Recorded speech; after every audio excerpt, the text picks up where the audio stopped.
আমার এই বুক ছাড়া আমার আর কেউ নাই।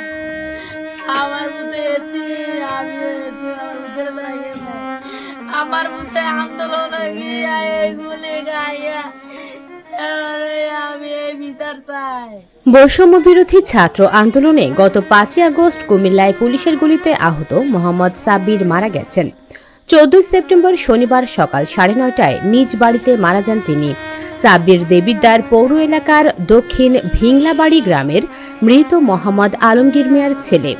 জানা গেছে, গত 5 আগস্ট বৈষম্য বিরোধী ছাত্র জনতার আন্দোলনে সরকার পতনের পর সারা দেশের মতো দেবিদ্বার উপজেলায়ও ছাত্র জনতা উল্লাসে মেতে ওঠে। চলে আনন্দ মিছিল। এক পর্যায়ে কিছু দুষ্কৃতকারী থানায় আক্রমণ করে পুড়িয়ে দেয় পুলিশের পিকআপ ভ্যান। এ সময় থানায় থাকা পুলিশের ওপর আক্রমণ করলে পুলিশ গুলি চালালে গুলিবিদ্ধ হয় স্থানীয় সাংবাদিক সহ প্রায় 60 জন ছাত্র জনতা। ওই সময় সাব্বির মাথায় গুলিবিদ্ধ হয়ে মাটিতে লুটিয়ে পড়ে।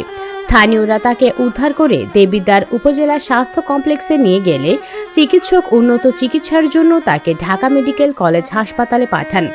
ওইখানে প্রায় 1 মাসেরও বেশি সময় চিকিৎসা শেষে গত 13 সেপ্টেম্বর সাব্বির বাড়িতে ফেরেন।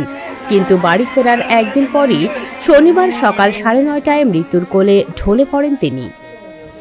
আমার ফ্যামিলিতে আমার ভাই ছাড়া কেউ নাই। আমার ভাই 5 তারিখে রুবেল হত্যার আন্দোলনে মিছিলে গিয়েছিল। আমলুকের বাগিনা, আমার আপন বাগিনা, আমার বড় বোনের ছেলে, সে ছাত্র ছিল। আমরা তারা অনেক বাধা দিয়েছি, অনেক নাগরিক নিষেধাজ্ঞা দিয়েছি। সেই নিষেধাজ্ঞা বঙ্গবীর আসে ইয়াতে গেছে, ছাত্র আন্দোলনে গেছে, বিক্ষোভ মিছিল করছে, অনেক কঠোর আন্দোলন করছে।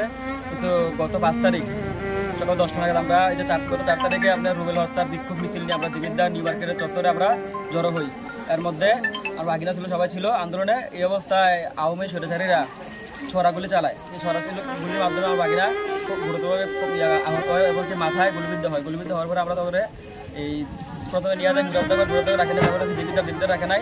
দেবিদ্বার থেকে আমরা কুমিল্লা নিয়ে গেছি, কুমিল্লা রাখে নাই, আমরা ঢাকা নিয়ে গেছি। সে এতদিন ঢাকা হসপিটালে ছিল চিকিৎসাধীন। তখন বাতিদা এতদিন হাসপাতাল ছিল ঢাকা, 3 দিন হয় বাড়িতে আসতে। আমার বাতিদা মারা গেছে, বিচার চাই। ঠিক আছে, আপনাদের কাছে আমার এতটুকু আবদার। আমার এই বুক ছাড়া আমার আর কেউ নাই।